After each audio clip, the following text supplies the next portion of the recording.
Hello and welcome, fellow lifelong learners. Thanks for joining me for One More Thing, a radio show all about cultivating our most valuable asset, our mind, and fostering a sense of curiosity to learn one more thing. We feature passionate practitioners and seasoned experts in numerous areas of interest for lifelong learners of all ages. One More Thing is sponsored by Kiffin & Company, a corporate learning and talent development consulting firm, and I'm your host, Kiffin McCoy Albert, a certified professional in talent development, learning advocate, and your fellow lifelong learner.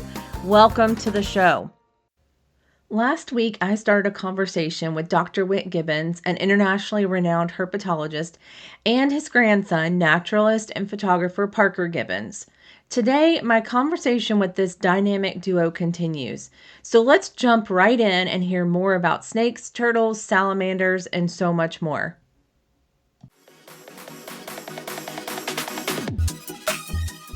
Maximize impact with tailored solutions by partnering with Kiffin & Company. Developing your team is an investment, but it doesn't have to be just an expense. Discover more at kiffinandcompany.com and start your journey to effective learning today. So one of the things that I'd love to talk a little bit more about is I know that Parker, you've been bitten or stung by more species of animal than anyone potentially in the country. Will you talk to us about like how that happened? And I know that there was a joke at one point of, you might be the next anti-venom, like, you can make the next anti-venom because of all that you've experienced. And with that, I know that I believe it's been published that you're the only something around a snake bite. So will you share about that situation? Yeah, absolutely.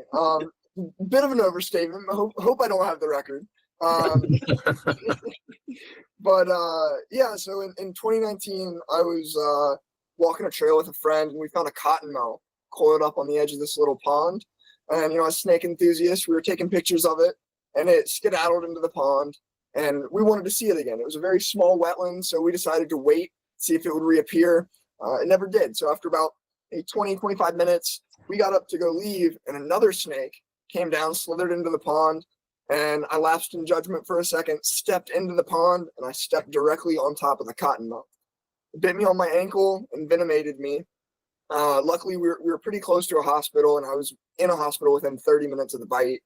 And I ended up getting 4 vials of anti-venom, was in the hospital for 3 days, and then on crutches for 5 days. After that, I made a full recovery, but an underwater bite from a cottonmouth had never been published before that. Yeah. So we wrote that up and got published in Herp Review, which is a magazine that's dedicated to natural history notes regarding reptiles and amphibians. Wow, that's fascinating. Whit, you want to add to that? Well, a lot of people have said before that cottonmouths can bite you underwater. That was one of the things that I believe you had that in your papers. Didn't you refer to a book that had said that people had said that they can't bite you underwater because if they open their mouth, they would get water. But Parker wanted to prove that was not true. So that is dedication to your craft there. Yeah. Even if unintentional. Oh yeah, sacrifices for science.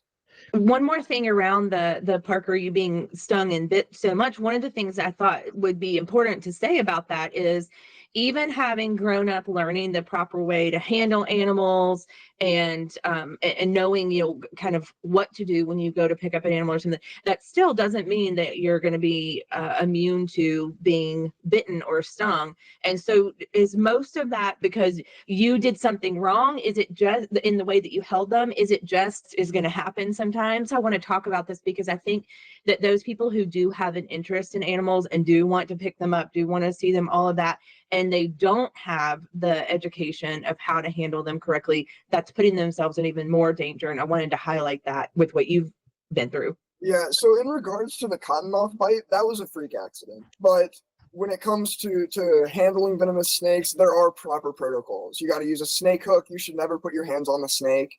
And proper footwear, staying far enough out of striking range from that snake.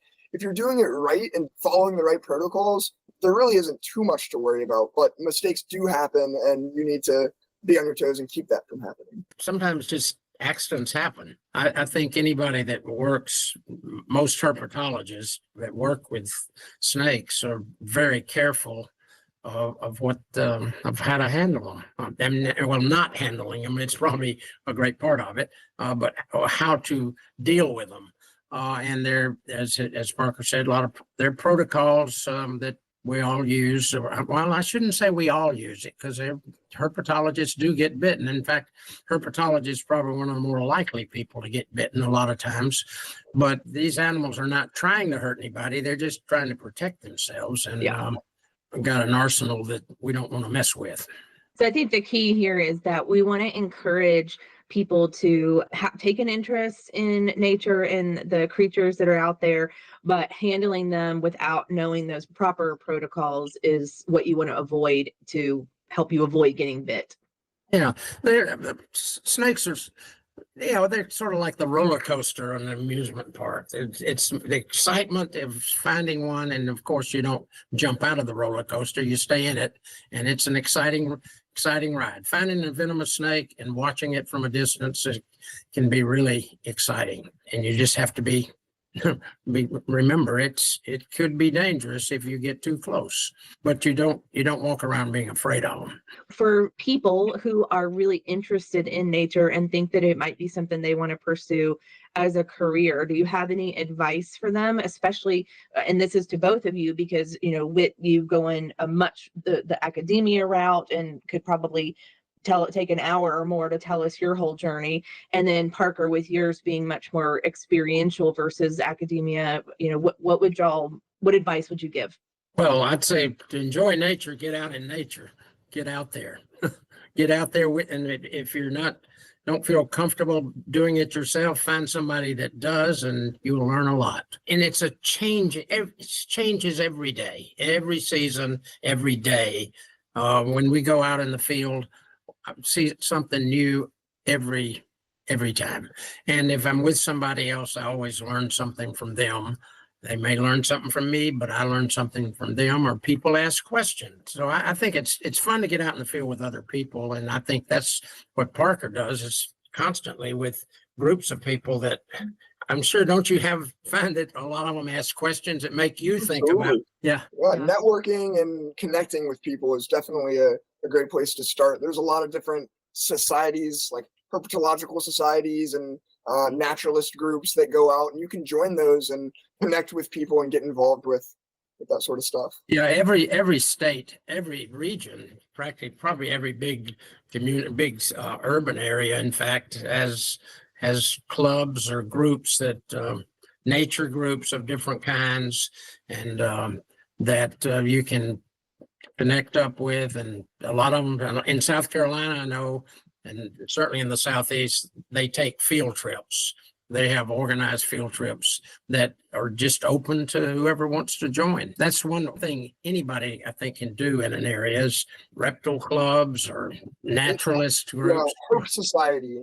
A lot of different places have their own herp societies. Yeah, and herp is just a short for herpetology. Yeah, even I would think like state parks and other places like that might have some sort of groups. Maybe they're not as formalized, but even taking like on nature hikes and pointing out local creatures and stuff. We have here in the town that I'm in, we have a nature center at one of the local parks. I think they do actually lead some guided hikes. That may be something I need to look into myself. Oh yeah, no, I would almost be sure they do. Somebody does. And the nice thing these days, you can go on the internet and just look up naturalists around an area, and you can probably find local field trip groups. I know they have a lot of them around here and where we live. Well, Whit, now that you're retired, Professor Emeritus, how has life as a herpetologist changed in retirement? Well, my enthusiasm for it hasn't changed at all. I don't do things quite as analytically, and I don't necessarily take data. I can enjoy watching a turtle on a log and seeing what it's going to do, and not have to take data and record it and then write about it, and at least in a scientific publication. It's it's just more relaxing to me Yeah, these it goes days. back to being a little more fun than being work again. Yeah, it's like being a kid again. And do Yeah, you mind me saying how old you are? I'm 85. So 85 years old and still super excited about nature, still speaking to groups, taking groups out to your property, all of that, right? Yeah, I still can't find the king snake that I'm not excited when I find it. Okay. Okay. Yeah. It's the same excitement that it was 80 years ago. Yeah, and Parker, that's got to be so fun for you to still see the excitement that you probably feel reflected in your grandfather. Even though your dad is not in the field professionally, he's pretty excited about nature as well, right? Oh, absolutely. Yeah, me and my dad go out hiking a good bit, and he's still into it as a hobby. So Yeah, and he knows reptiles and amphibians very well himself. Yeah. As an avocation. Yeah, I wouldn't say it's a hobby. It's just it's a passion. So even though you have like a really wide variety, it sounded, at least I heard, that you have an affinity maybe, especially for salamanders. Is that a true statement? Or just the fact that people don't know about them as much? Oh, I think they're just a group that it's kind of enjoyable. We've had people from, I know one recently from some of the zoos around the country. In fact, some of them one from the London Zoo and other countries visiting and showing them salamanders, and they were fascinating. It's not that they had never seen a salamander, but I just see salamanders seem to have more of an impact than salamanders and snakes seem to be to me. I don't know. What do you think? I mean, they're just very charismatic. yeah, salamanders are just fascinating. Yeah, they don't come out in the daytime. There's only one salamander in the eastern United States that comes out in the daytime, and it's poisonous. And there's one out west that does the same thing. In other words, if birds don't try to eat them because they die. Salamanders either come out at night or they're underground, so people don't see them. They don't know about them. Some of the mountain streams. One of the most fascinating salamanders nobody much sees is hellbenders. Oh yeah, hellbenders are super cool. They're big aquatic salamanders that live in mountain rivers, in like North Carolina, farther west. How far west do they go? Maybe Arkansas, and then they go up north too, up to like Pennsylvania. But they're these beautiful, massive salamanders, and they only live in these pristine mountain rivers. So they're a good indicator species. If all the hellbender die off, the quality of the river is not good because they only live in those pristine mountain rivers. so they are good indicators because they require both terrestrial. A lot of the salamanders, hellbenders stay in the water, but most salamanders, or a lot of them anyway, require growing up as larvae in water. Then they move on to land. It's a good indicator of the terrestrial environment has to be healthy and the aquatic environment has to be healthy habitats. If you've got a good salamander population like of tiger salamanders or marble salamanders, you got a healthy system there. Because they got to have both water and land to survive. Yeah, that's super interesting. It leads me right in. Thank you so much for segueing for me, because I was going to ask you, with the recent hurricanes that we've had, where there was so much damage in Western North Carolina and Asheville and the mountains and all, what are your predictions? Obviously, it's just a prediction, but what is your prediction around the ecological environment impact of all of that? Well, I just wrote my Ecoview column about that, and that next year you won't know the difference for the wildlife. The difference between humans, the way we think about it, when we think of humans, we think of the individual. How are individuals affected? With wildlife, it's more the population of the species, but no species of salamander or turtle or frog is going to get wiped out by a hurricane or any other natural disaster. They might disappear for a while in a particular locale, but within a short while, there'll be others to take their place. And so in the long run, wildlife is not up. Temporarily, they can be affected, but like birds can be blown off course and things, but pretty soon it readjusts. And it doesn't eliminate species of wildlife, though. Yeah, well, that's good news. Well, with what Parker said about the hellbenders wanting to be in pristine water and all, so in a year or however long it takes, will that be something that ecologists will go and check the water and kind of see if things are getting back to normal, or will that be something that it just is and it's not really so much a necessary study? I'm sure it'll be monitored to at least some extent. I do know some areas like the Watauga River in North Carolina, that area got hit pretty hard. And it really messed up the hellbender populations. I saw this one video, it was on a riverbank, and there were like 4 dead hellbenders on the riverbank. And it might not wipe out that population, but it's definitely going to take a hit to it. Yeah, it will, but it will recover, I guess. Yeah, no, I would absolutely. imagine. But the thing is, the irony is, most impacts to wildlife are from humans. We cause way That's more true. problems to wildlife than any natural disasters do. I mean, you can have like Krakatoa when an entire island blows up from a volcano. Of course, that's not humans, but those are exceptions. Overall, humans cause more negative impacts on wildlife than any natural disaster in the long run. Yeah. Yeah, that's an unfortunate truth. We do it to ourselves too. Yeah, right. It goes to more people too. Yeah. Well, I asked Whit about his kind of favorite, and so Parker, same to you. I know you like nature as a whole and all, but is there any particular species that you have a strong affinity for? So I can't say I have a favorite. I can't pick that. There's too many cool things out there. Because there's one animal that I call my spark animal, and it's the animal that got me interested in nature even more than I already was, and that was the diamondback terrapin. You know, my grandfather studied them, and starting in, it was 83.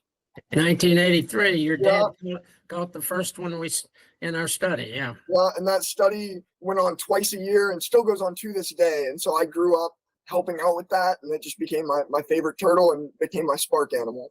I've been asked what is my favorite turtle, and that's always my choice too. They're beautiful. They're benign. They'll bite you if you let them, but they're the only turtle in the world that lives exclusively in salt marsh, in the brackish water habitat.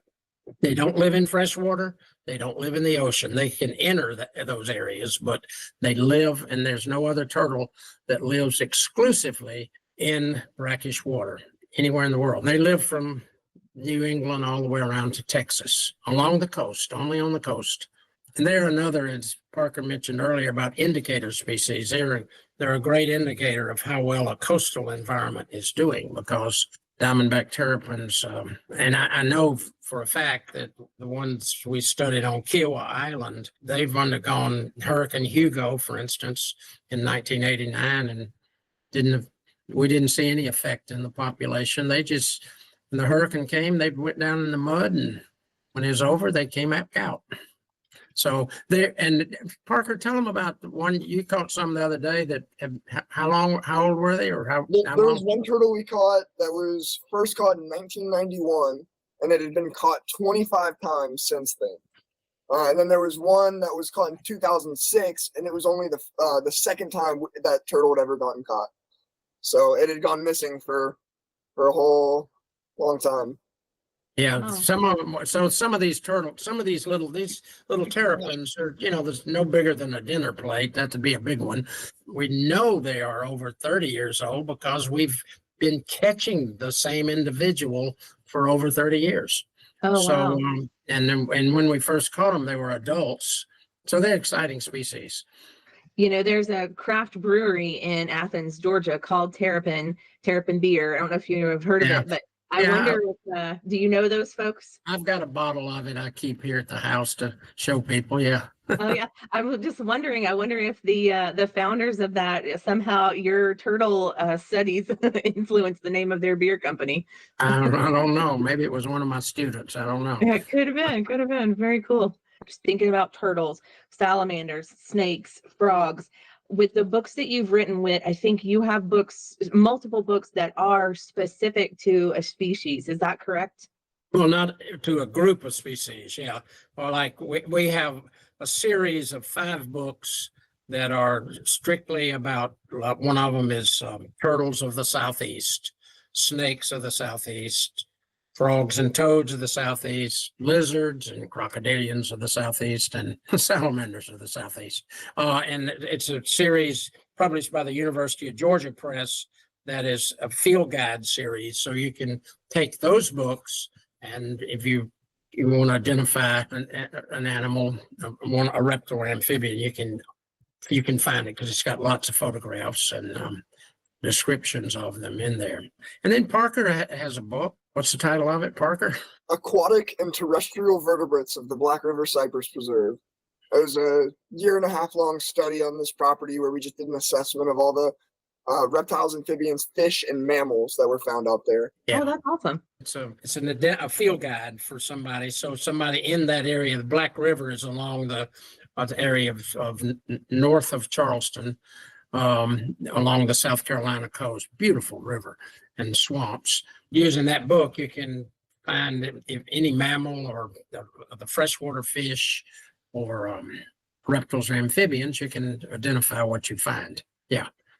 So both Parker's book and your series are going to be great books if people just want to learn about those particular animals and areas then. Right, yeah. Okay. We talked earlier that you have whitgibbons.com, and so all of your books are available. There's a page on your website. People can go to that and click order, and they'll take you to the Amazon pages. And I believe there's also a contact method from your website. People could contact you if they had questions. Is that a true statement? I believe so. And then Parker, what about you? How do we get your book, and if you want to allow anyone, if they had questions for you? Well, that one is on the same website. My website. Okay, great. So Parker's book is also on whitgibbons.com. And say the name of your book one more time, Parker. Aquatic and Terrestrial Vertebrates of the Black River Cypress Preserve. It sounds a whole lot more formal than it actually is. I also do have a website, parkergibbonsphotography.com. Oh, yeah. Tell us about that. I am a wildlife photographer. I share my stuff on social media, but I also have that website where you can, it links to a shop to buy prints and a whole bunch of different stuff. I sell shirts like this.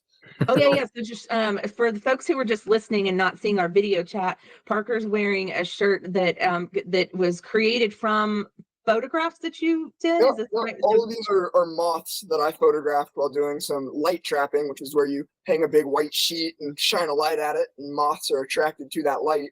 And I did that a whole lot here on the coast of South Carolina, and these are all things I found doing it. And are you on Instagram? I am, yeah. My Instagram is eco_Gibbons, and that's where I post most of my photography. Parker Gibbons photography began as a way for Parker to combine his love for reptiles and amphibians and his deep respect for nature. As a passionate naturalist and photographer with a unique vision, he captures the beauty of often misunderstood wildlife. Through his lens, Parker documents the intricate lives of these amazing creatures, inspiring us all to appreciate and protect our natural world. Explore his online store where you can find a diverse collection of prints, apparel, and accessories. Each piece showcases Parker's keen eye for detail, bringing a touch of the wild into your everyday life. Join Parker in celebrating the beauty of nature. Visit parkergibbonsphotography.com today. One of the last questions that I always ask everyone is, what is it that you are learning, or what is something that has sparked your interest here in recent or current times? Well, I'm currently researching and learning about reptiles and amphibians of Suriname because I'm going to be taking a trip down there in January. Tell us a little bit more about that. What are you going to be doing down there? Yeah, it's going on with a herping expedition. So it's a group of people who are going down, and we're moving around the country, checking out a bunch of different hotspots of biodiversity, looking for anacondas and bushmasters, some other iconic species down there. Okay, and is that with the intent of publication of something, or is it just simply an interest trip? This is pretty much a photography and interest trip. Okay, but photography, so you'll have some pretty amazing imagery, I'm sure, images coming back. So. All right, what about you? What are you learning these days? Anything of interest? I am learning mostly out at our property called Sallyland that I've mentioned. We've got a creek, a Blackwater stream, that got a half a mile of creek that goes through the middle of it.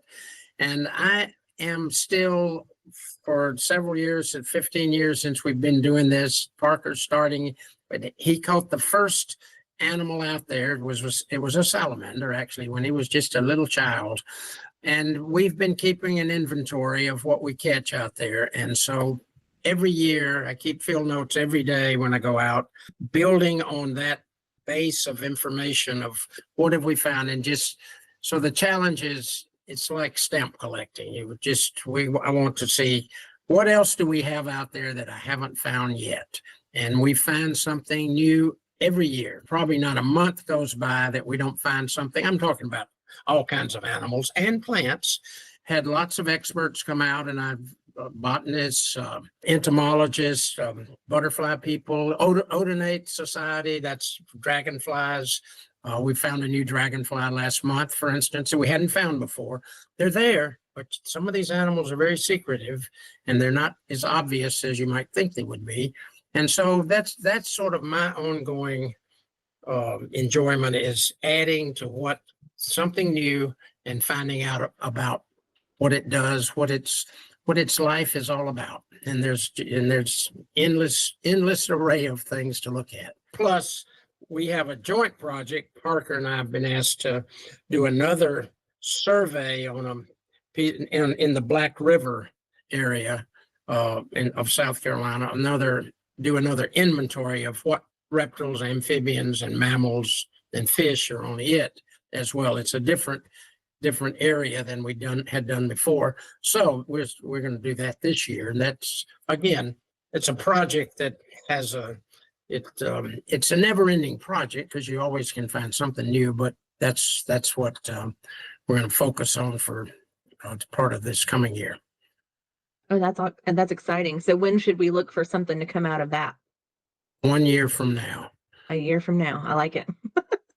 Well, let's wrap up with just, are there any last words, any last things, story you want to share, advice you want to give, fun fact you want to give, anything that's your last, or one more thing, as I should say? Well, I would just encourage everybody that go out in your backyard if you can't get to a wilder area, and you can find some kind of animal or plant that insects particularly, there's exciting life out there. Go out and enjoy it. Find one thing to learn every single day. Never stop learning. That's right. Amen. I will send you your $5 later, Parker, for saying that on my lifelong learning show. I appreciate it. Well, thank you all so much for joining me today. This has been fascinating. I think we could probably talk for hours if we just got you to keep on with different stories and about different animals. So really, really interesting. I hope you enjoyed it, and just thank you again for joining me. Yeah, thanks for having us. Yes, thank you.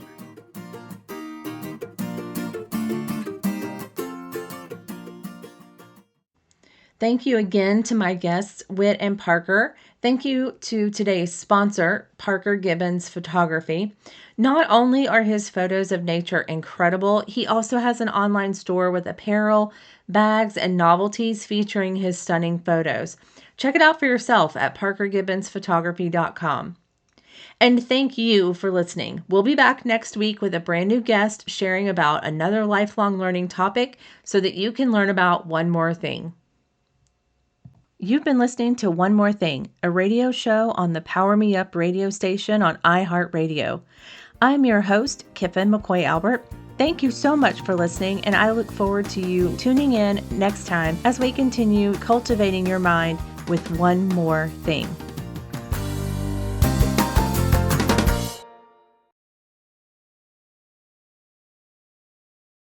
The bonus here today is that Parker actually has a show and tell. So I'm going to turn it over and let Parker tell us what he's got to show us.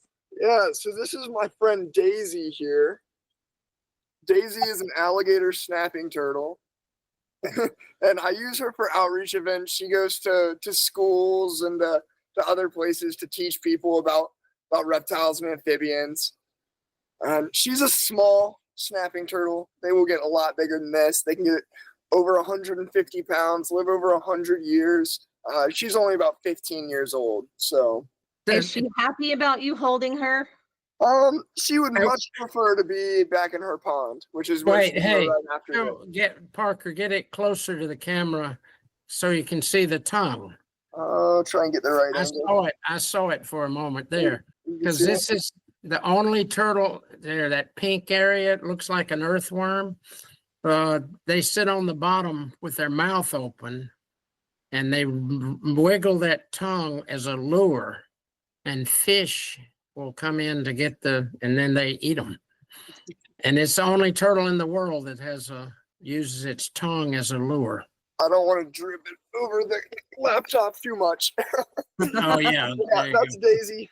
Very cool. That's awesome. Thank you for showing us that. So that is, she lives in your pond? Yeah, I have a big above ground stock tank in my backyard that she lives in. But they don't live in South Carolina. No, they're not native to South Carolina. They're found Georgia and then west out to Texas and then up like the Mississippi River. So they don't come across the Savannah River into Georgia. But a lot of people like to call our common snapping turtles alligator snapping turtles, but that's not right. They're two different species. We do have commons here, but we do not have the alligator snapping turtles. Gotcha. A funny snapping turtle story for you. So I used to work for a healthcare company, and I'm going to tell the like super short version of this, but the nurse practitioners would go to the patient's home. So in our Arizona market, there was this older man who kept going to the hospital for these lesions, and they couldn't, on his legs, they couldn't figure out why. Like, I mean, they were treating him for all kinds of stuff, and like, where are these coming from? Like, they couldn't figure it out. So the nurse who goes to his home, house call, and she's about to leave, and he says to her, "Oh, before you go, do you want to see my babies?" And she's like, "What do you mean?" And he took her out in the backyard, and he had a baby swimming pool of snapping turtles that he had rescued from a creek. Well, then he rolled up his pants and he got in the baby pool. Well, this man had neuropathy in his lower legs, which meant he couldn't feel the snapping turtles, getting him. And it was like a light bulb in her head. She went, "Mr. Jones, I think I just figured out what's going on with your legs." And when she told him, he was very upset and said, "Well, does that mean I can't get in the pool with my babies?" And she said, "No, but maybe we'll just get you some rain boots to put on when you get in the pool with your babies. Wear some rain boots." Oh, that's fantastic. That's so funny. Good one. But isn't that amazing? Like this man, rescued these turtles, and then they're causing him. Oh my gosh. Yeah, so funny. So much smaller than Daisy, obviously. Yeah, Daisy would probably take off a little more than a nibble. Yeah. That would not be fun. Not be fun. Well, thanks for sharing that little bonus show and tell for our YouTube viewers. I really appreciate that. It's really been fun. Like I said, we could probably talk for a long time. You've probably got other things you could show and tell and all, but really, it's super exciting to talk to y'all. All right. Thanks, Kiffin. Been good. Yeah, thank you. Really worked good. Absolutely.